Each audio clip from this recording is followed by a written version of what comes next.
کیا ہوا اگر وہی تمہارا نصیب ہو جس پر تم ہمت ہار بیٹھے ہو؟ صبر سے گزار کر اللہ پھر تمہارے یقین کا بھی امتحان لیتا ہے۔ وہ تمہیں سزا نہیں دیتا بلکہ تمہیں اپنے پاس لانے کے لیے آزماتا ہے۔ تم یہ کیوں نہیں سوچتے کہ دینے والا مقدر اور تمہارے وسوسوں سے بہت بڑا ہے؟ کیا ہوا اگر اللہ نے مقدر کا وہ حصہ نامکمل اس لیے رکھا ہو کہ تم اس خالی جگہ کو اپنی دعاؤں سے اپنی چاہت سے مکمل کر لو؟ دعاؤں کا مسلسل تمہارے لبوں کی تسبیح بن جانا اللہ کی طرف سے تمہارے لیے قبولیت کا ایک اشارہ ہے، اور دعائیں مانگتے رہو، اسے اپنے بندے کے اٹھے ہوئے ہاتھوں کی لاج رکھنا آتا ہے۔ خزاں میں ایک ایک کر کے اپنے تمام پتے کھو دیتا ہے وہ درخت، مگر بہار کی امید کبھی نہیں چھوڑتا۔ تم بھی رب العالمین کی رحمت کی امید نہیں چھوڑنا کہ بہار سے لطف اندوز وہی ہوتے ہیں جنہوں نے خزاں کی شدت محسوس کی ہو۔ جب تمہارا دل گھبرا جائے، جب تم بہت زیادہ پریشان ہو جاؤ، جب کہیں سے بھی تمہیں امید نہ مل رہی ہو، جب ہر کسی سے تمہیں تکلیف بس مل رہی ہو، تمہارا دل بے چین ہو رہا ہو، اس وقت علم نشرہ پڑھ لیا کرو۔ بے شک مشکل کے ساتھ آسانی ہے۔ جو رب ایک ماہ صبر کرنے پر انعام عید کی خوشی سے نوازتا ہے تو وہ تمہارا سالوں کیا گیا صبر رائے گاں کیسے جانے دے سکتا ہے؟ وہ تمہارے درد کو محسوس کرتا ہے، وہ جانتا ہے تم کتنی تکلیف میں ہو، اسے پتہ ہے تمہارا ٹوٹنا، تمہارا ٹوٹ کے بکھر جانا۔ تم صبر کی انتہا پر ہونا تو سنو، اس کی مدد بس پہنچنے والی ہے۔ تمہارے یہ بہائے ہوئے آنسو اس نے قبول کر لیے ہیں، تمہارا سجدوں میں اس کو پکارنا اسے پسند آ گیا ہے، وہ بس اب راضی ہو گیا ہے تم سے۔ تمہارا نصیب اب بہت جلد بدلنے کو ہے، تمہاری بے رنگ زندگی میں اب وہ رنگ بھرنے والا ہے، اب تمہارا گھر بھی خوشی کے پھولوں سے مہک جائے گا۔ یقین کرو تم اپنی دعاؤں کی قبولیت جلد دیکھو گے۔ یاد رکھو تمہارا یہ صبر، یہ مانگنا، بار بار اللہ کے آگے سر جھکانا، جھولی پھیلانا یوں ہی نہیں ہے، اللہ تمہیں نوازے گا، اللہ نے وعدہ کر رکھا ہے۔ دل اگر بوجھل ہے تو اسے سجدے میں جھکا دو، لفظ نہیں ملتے تو خاموش گفتگو میں اللہ کو ہر قصہ سنا دو۔ جانتے ہو تم اللہ کو بہت محبوب ہو کیونکہ تم نے آزمائش کو ہنس کر گزارا ہے، کیونکہ تم نے صبر کا دامن نہیں چھوڑا، تم نے اپنے یقین کو کمزور نہیں ہونے دیا، کیونکہ تمہیں یقین تھا دعاؤں کی قبولیت کا، اور تمہیں یقین ہے معجزے ہوتے ہیں۔ اللہ کی طرف سے کی گئی دیر میں کتنی خیر ہے، یہ تمہیں تب سمجھ آئے گا جب یہ صبر کے اشک بار سجدے شکر کے سجدوں میں تبدیل ہو جائیں گے، اور اس وقت تم کانپتے لبوں سے اس کے المجیب یعنی قبول کرنے والا ہونے کی گواہی دو گے۔ یہ دل اس کی محبت سے پھٹنے لگے گا اور اپنی قسمت پر تمہیں رشک آنے لگے گا۔ اے اللہ، مجھے آنے والے بہترین دن عطا فرما اور میرے نصیب میں ایسا لکھ دے جس سے میرا دل خوش ہو جائے، مجھے ذہنی سکون عطا کر اور میرے معاملات کو آسان کر دے۔ اے اللہ، اپنی محبت کو میرے لیے ہر چیز کی محبت سے بڑھا دے، مجھ میں اتنا خوف ہر چیز کے خوف سے زیادہ کر دے، دنیا کی ہر طلب پر اپنی ملاقات کا شوق غالب کر دے، اور جب تو دنیا والوں کو ان کی دنیا سے ٹھنڈک دے تو میری آنکھوں کی ٹھنڈک اپنی عبادت میں رکھ دے۔ آمین یا رب العالمین۔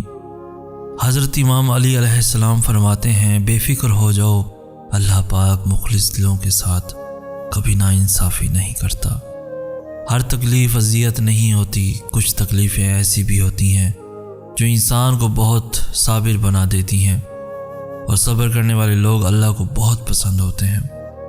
جیسے حضرت موسیٰ علیہ السلام سمندر کے سامنے کھڑے تھے اور ان کے پیچھے فرعون کا پورا لشکر لگا ہوا تھا، نہ آگے کوئی رستہ نظر آ رہا تھا اور نہ پیچھے کوئی راہ بچی تھی، لیکن انہوں نے پھر بھی توکل رکھا اور اللہ نے سمندر کے بیچوں بیچ سے ان کے لیے راستہ بنا دیا۔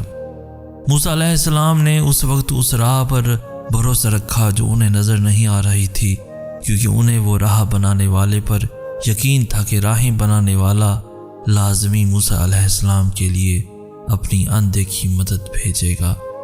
بس تھوڑا صبر اور کر لو، دیکھو یہاں تک بھی تو صبر کیا ہی ہے نا، تو تھوڑا اور صحیح ہو سکتا ہے وہ تقدیر بدلنے والا لمحہ بس سامنے ہو سکتا ہے بس اگلے قدم پر ہی معجزہ ہو جانے والا ہو۔ دل میں تمہارے دعا کا خیال تبھی آتا ہے جب اس رب نے ان کو قبولیت کا درجہ عطا کرنا ہوتا ہے۔ اللہ نے تمہیں پریشان دیکھا ہے، اللہ نے تمہیں خاموشی سے بکھرتے بھی دیکھا ہے۔ وہ تمہارے آنسو، تمہارے درد کو جانتا ہے، وہ تمہاری روح کو کمزور پڑتے، تمہارے دل کو ٹوٹتے دیکھتا ہے، تمہاری ذہن کی نسوں کو پھٹتے دیکھتا ہے۔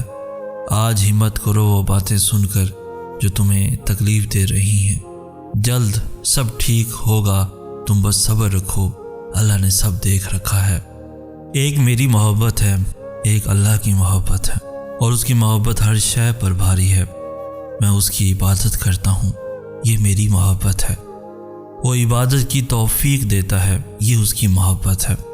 میں کروڑوں میں کھڑا اس کو پکارتا ہوں، یہ میری محبت ہے۔ وہ کروڑوں میں میری پکار سنتا ہے، یہ اس کی محبت ہے۔ جب وہ تمہاری دعا کو قبولیت کے لیے چن لیتا ہے تو وہ تمہارے دل میں دعا کا خیال بھی ڈال دیتا ہے۔ قبولیت میں دیری کا مطلب یہ ہرگز نہیں کہ دعا کبھی قبول نہیں ہوگی، بلکہ حقیقت تو یہ ہے کہ کچھ دعائیں اللہ تعالیٰ اپنے پاس سنبھال کر رکھ لیتے ہیں اور بھی بہترین وقت آنے پر ان کا معجزہ کر دکھاتے ہیں۔ اللہ توڑتا ہی تب ہے جب تک ہم اس سے جڑ نہیں جاتے۔ جب ایک بار اس سے ہم جڑ جاتے ہیں تو وہ ہماری بے سکونی کو سکون میں بدل کر ہمیں راحت بخشتا ہے۔ اسے جڑ جاؤ، معجزے کرنے میں اس کو پل بھر نہیں لگے گا۔ دعائیں تو صبر مانگتی ہیں، جب ہم صبر ہی نہیں کریں گے اور دل میں طلب نہیں رکھیں گے تو کیسے کھولے گا وہ قبولیت کے دروازے۔ بے شک اللہ صابروں کے ساتھ ہے۔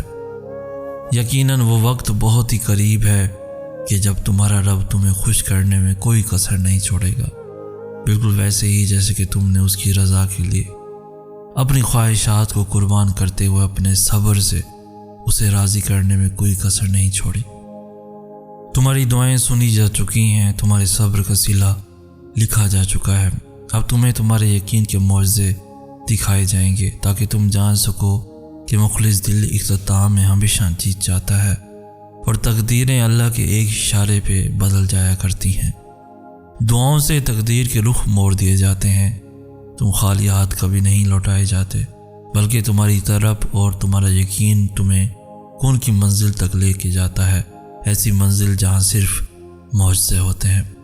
اور تمہارے پھیلے ہوئے ہاتھ اس بات کی گواہی ہوں گے کہ تم رب کائنات کے محتاج ہو، اور میرا رب تو خاموشیوں کو بھی جانتا ہے۔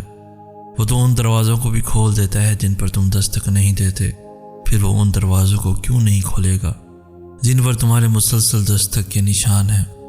اور جب اللہ تمہارے دل سے کسی چیز کا خیال نہیں نکالتا تو وہ اسی چیز کو تمہاری حقیقت بنا دیتا ہے۔ جس چیز پہ دل اٹک جاتا ہے اللہ اسی چیز سے آزماتا ہے ہمارا صبر، ہمارا یقین، ہمارا توکل۔ اللہ جن سے پیار کرتا ہے انہی کو مشکلات کے راستے پہ ڈالتا ہے تاکہ بعد میں انہی آنسوؤں اور اسی تڑپتے ہوئے دل کا سکون بن سکے۔